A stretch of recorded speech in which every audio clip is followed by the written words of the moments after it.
The only people who don't want to disclose the truth are people with something to hide.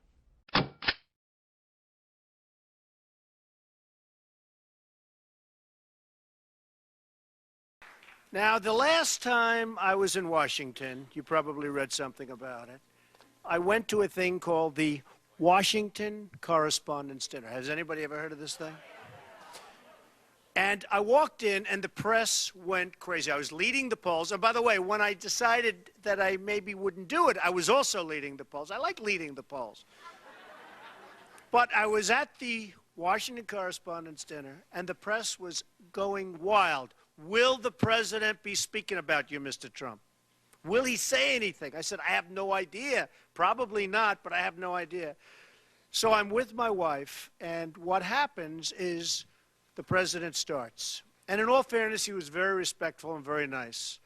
And he just kept speaking about Donald Trump. And he kept going about the birth certificate, which, by the way, I got him to show. And nobody else could get him to do it. You know, the Clintons wanted to do it, and they wanted him to show it. And McCain and everybody else wanted him to show it, and Trump got him to show it. Now, you know, I don't know exactly what he showed, but, you know, someday somebody's going to figure that one out. Took a long time. So I go in, and he's speaking about Donald Trump for a big majority of his speech.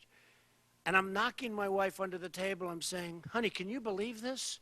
The president's talking about me. This is great. What an honor. What a great honor. It's great. I had a good time. And I sat there. I wanted to be a little stone-faced. I'm not going to be laughing and everything. But I was nice. I was cordial. But I'm telling Melania, isn't this great? The next day I wake up, and about 90% of the papers said Trump was humiliated. I was so honored. And that's part of really part of the problem that the Republicans are going to have. Nobody is protected like Barack Hussein Obama. Nobody. Nobody. I have never seen press that is so protective of a human being before. And, you know, I was thinking, he was over in England, and he made a horrendous toast at a very inappropriate time. And then he signed the ledger, or the registrar, as they would call it, May of '08. So he was off 3 years. And I was saying to myself, I wonder what would have happened if George Bush signed it May of '08. I wonder what would have happened if almost anybody was 3 years off. And the next day I watched the news, and they're saying, isn't that cute? Isn't that wonderful? Oh, that was so funny when he signed it. Oh, he's so smart. It was so funny. And this is a problem. We have a man who is being very, very much protected by the press. And it's going to be very difficult. But I'll tell you something about beating President Obama. If you remember, you know, they all talk about he's a great campaigner, he's this. If you remember the end of his campaign during the primaries with Hillary, she was winning every single primary. And he limped over the finish line, barely, barely. And had that been a little bit later, had there been one or two of those early primaries, he would have lost. So, you know, they keep saying, oh, he's a great campaigner. He may be a good campaigner. But, you know, in golf, they have an expression. They say, Johnny, he's looking for the clubhouse. He was looking for the clubhouse.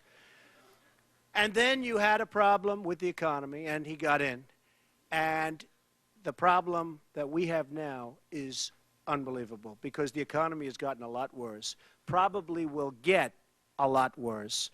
The jobs report today, I don't know if you have seen your television sets, but the jobs report today was a total disaster.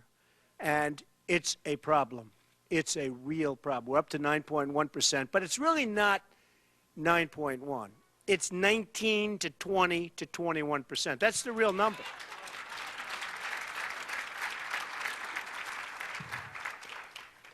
We owe more as a country, than $14 trillion. You know, it's funny.